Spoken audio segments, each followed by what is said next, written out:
दरम्यान बुलढाण्याचे शिवसेनेचे नवनिर्वाचित खासदार प्रतापराव जाधव मुख्यमंत्री एकनाथ शिंदे यांची दिल्लीतच भेट घेणार आहेत। प्रतापराव जाधवांना केंद्रीय मंत्रिमंडळात मंत्रिपद मिळण्याची शक्यता वर्तवण्यात येते आणि त्याच पार्श्वभूमीवर ही भेट असल्याची चर्चा आहे। मंत्रिपदासाठी प्रतापराव जाधवांचं नाव आघाडीवर असल्याचं बघायला मिळतंय। बुलढाण्याचे नवनिर्वाचित खासदार प्रतापराव जाधव मंत्रिपदाच्या शर्यतीत।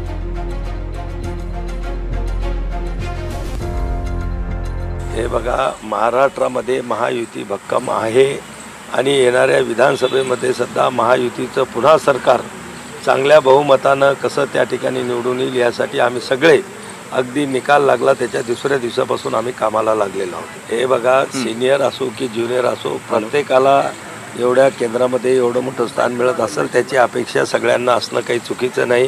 प्रत्येकाला ती अपेक्षा असते, पण हे निर्णय घेण्याचे अधिकार पक्ष नेतृत्वाला असतात आणि आमचे नेते आदरणीय एकनाथराव शिंदे साहेब तो निर्णय घेतील।